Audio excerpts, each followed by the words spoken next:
At the start of the season, Bone Spirit was on everyone's list as an S tier build, but it quickly fell out due to favoring some other builds. However, this new setup easily brings Bone Spirit back into the S tier, as its incredible AoE damage and the speed and the burst and the easiness of getting that damage out makes this build absolutely insane.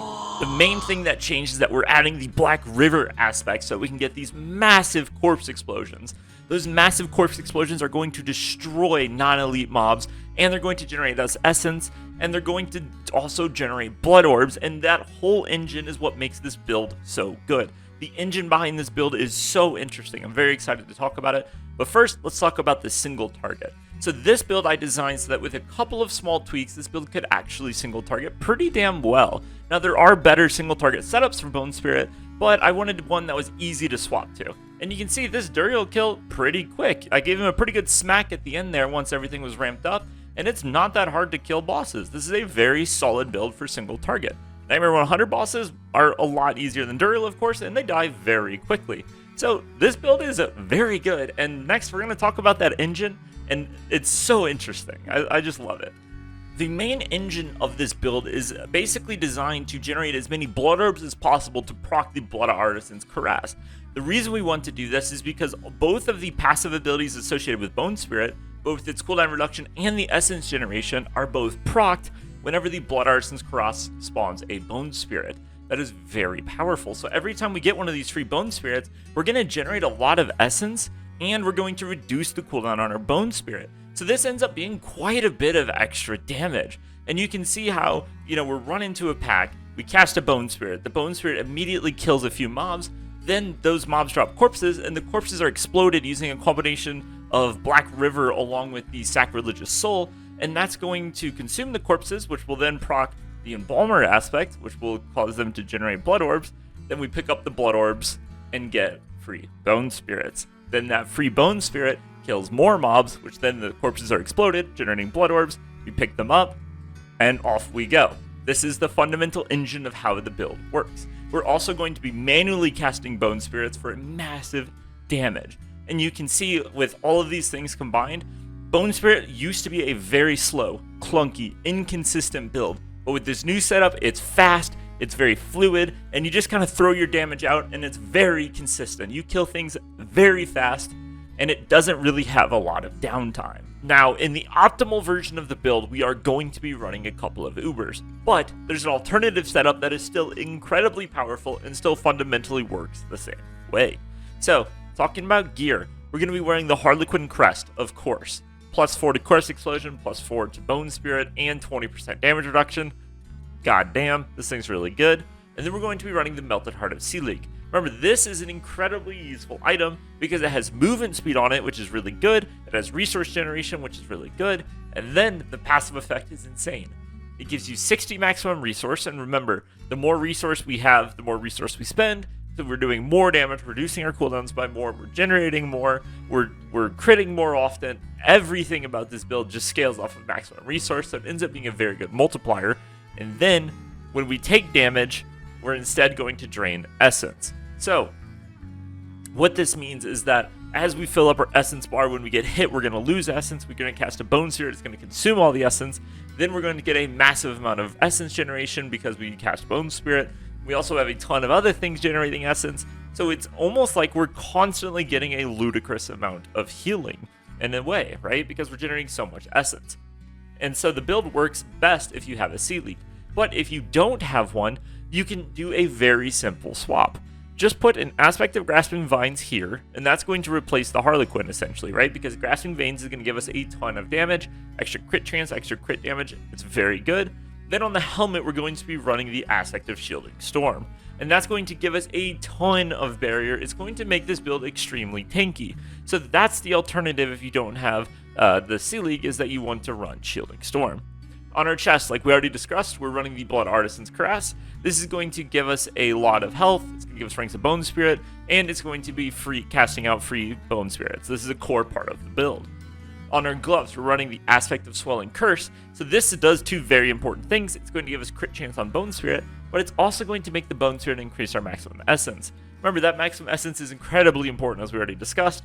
More damage, more tankiness, more essence generation, all of that good stuff.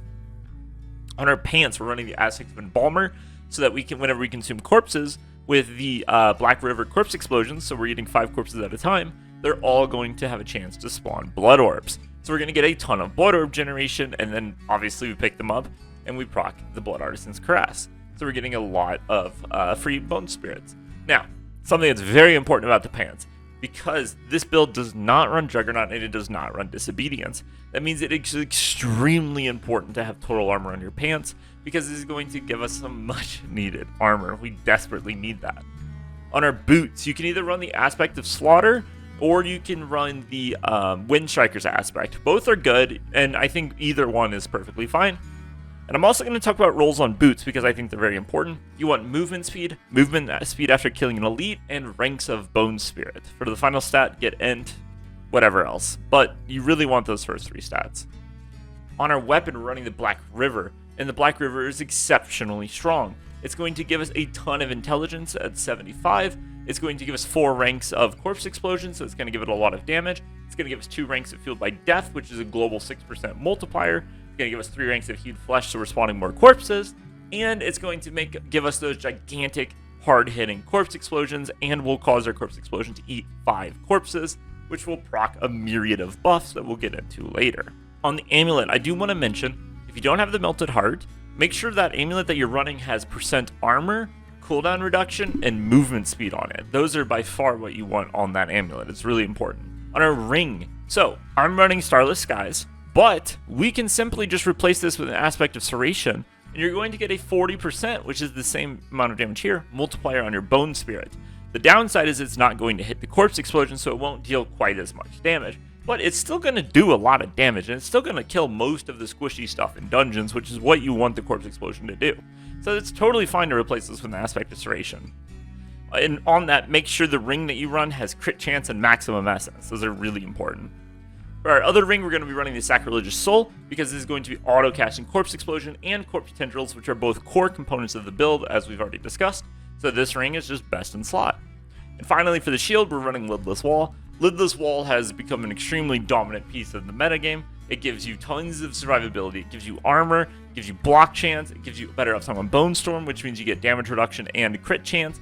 This thing is a fantastic offensive and an amazing defensive slot. This Lidless Wall is just God mode. In terms of gems, I'm running rubies, but you can easily run topaz instead. And on my weapon, you're going to want to run a green, actually. I don't know why I have a purple in here, but you're going to be wanting greens. And we're actually hitting res cap. So in our jewelry, we're just going to be running skulls. Now, if you're not at res cap, you're going to want to replace these skulls with, if you're missing a specific resistance, or with all res gems. But as long as you're res capped, throw in armor gems. Next, we're going to talk about the skill tree. And then after the skill tree, we're going to talk about the construct, which is really important. But first, the skill tree is super interesting. There's a couple of things here that you really need to know to play this build at its peak. So, we're going to be running Reap with Acolyte's Reap.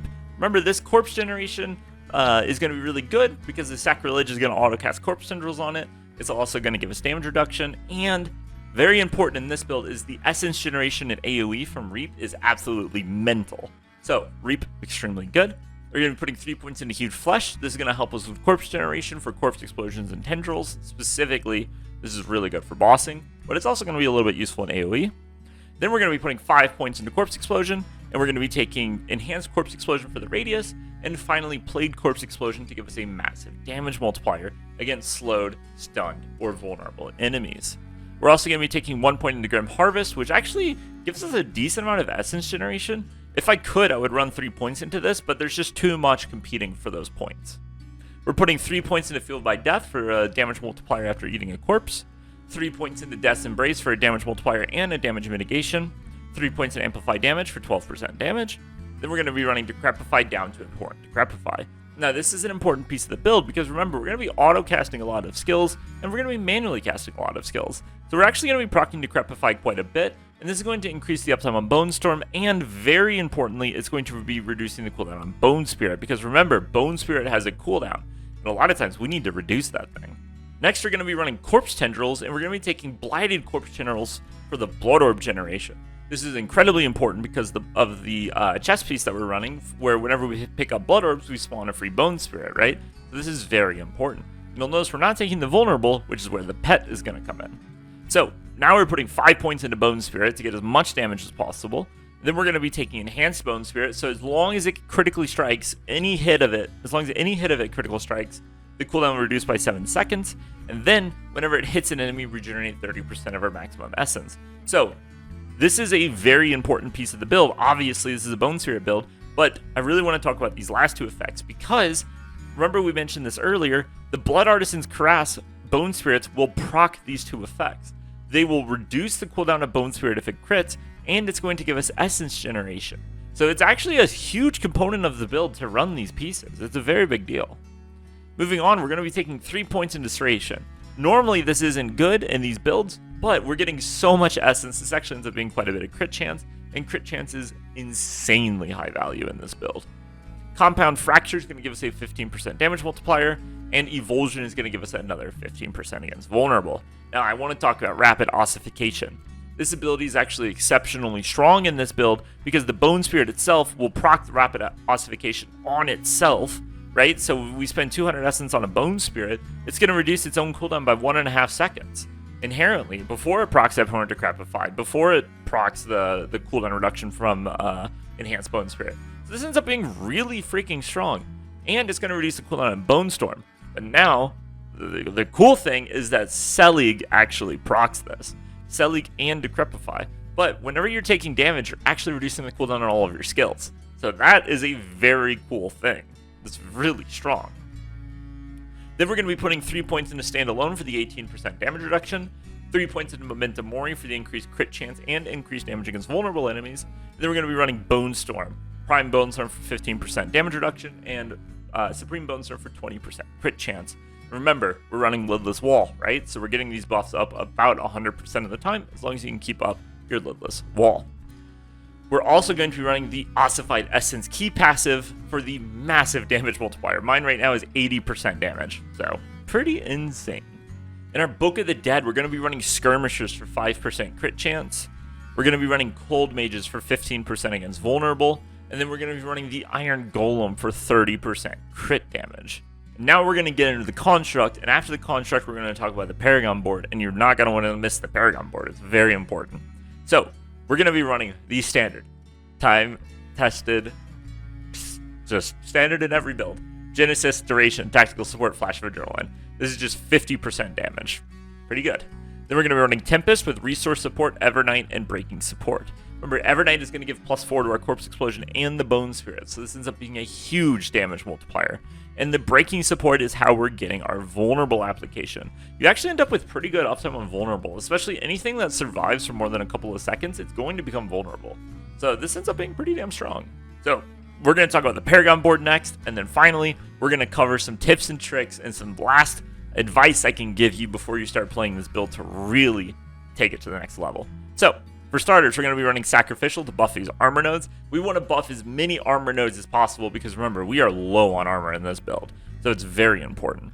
We're coming up here and taking Bone Gaft, which is a very nice damage multiplier, as well as a maximum essence increase. Then we're taking these nodes here, which are very important. We're getting Essence on Kill, Essence on Kill, Essence on Kill. So we end up getting a total of 4 Essence on Kill, as well as a total of 16, 20, 24, 28 maximum essence. So this batch right here gives us 4 essence on kill and 24 maximum essence. That's a lot of value. That is extremely good. Then we're going to be taking Amplify here, and the reason we're taking it here is just simply because we can't really fit it anywhere else, but it's going to give us a nice 10% damage buff against cursed enemies. Coming over to the Flesh Eater tree, and remember, Flesh Eater is a big part of what makes Black River so good because it's going to be eating 5 corpses every time it auto-casts for that 40% damage buff. And we're going to be taking Exhumation, and this is going to give us a huge amounts of Fortify generation. Again, Black River, 5 corpses at a time, right? So it's going to give us 20% Fortify and 4% damage reduction every time Black River procs, and it's going to give us a huge additive damage component to our Corpse Explosion, which is actually going to make it do quite a bit of damage. Coming up to this tree, the Scent of Death tree. Again, Black River eating all the corpses, right? So we're getting 15% damage here. And we're running Corporeal for an additional 10% physical, which both Bone Spirit and Corpse Explosion are physical. Plus, this is going to buff the armor nodes here, giving us some much needed armor. Finally, we're coming to the Bloodbath tree. We're going to be taking Exploit for a damage multiplier. Remember, we're going to be constantly hitting vulnerable enemies, so we'll be able to sustain this 10% damage buff. And then we're going to be grabbing some resistances and some extra survivability. So that's what the Paragon board looks like. And finally, we're going to talk about a couple of tips and tricks to really take this build over the edge. The first tip I have for you is to remember that Bone Spirit actually generates a ton of essence because of Dreadful Bone Spirit. So a lot of times when you're low essence, the best thing to do is actually to cast Bone Spirit even though you're low on essence, because it's going to generate a ton of essence very quickly. So this ends up being extremely powerful. My second piece of advice would be to make sure that you reap whenever you come up to a pack of enemies. So you first want to decrepify them, and then you want to reap them. And the reason is because that corpse spawned by reap is going to autocast corpse tendrils because of sacrilege. And so all of the enemies around are going to get pulled into a pile. They're already going to be cursed, and then you just kill them with a Bone Spirit. Then it's going to instantly cast a Corpse Explosion, deleting everything else in the area. This is a very powerful combo. My final piece of advice is to try to keep up Bone Storm as much as you can. Sometimes this can be very difficult because sometimes there's just not enemies for a bit. And I think what you can do is you can actually opt to run Flicker Step if you're having a hard time keeping up your Bone Storm through Lidless Wall, and this is going to make it a lot easier to keep it up. That's going to do it for this build, but remember, we're going to make a whole series of videos covering every single Necromancer build but with Black River. So make sure you stay tuned for that. It's probably going to be Bloodlands next. And if you really want to know what's going on and if you want to watch me theorycraft them, definitely check out my stream, which is linked in the description down below. Thank you guys for watching, and I'll see you in the next video.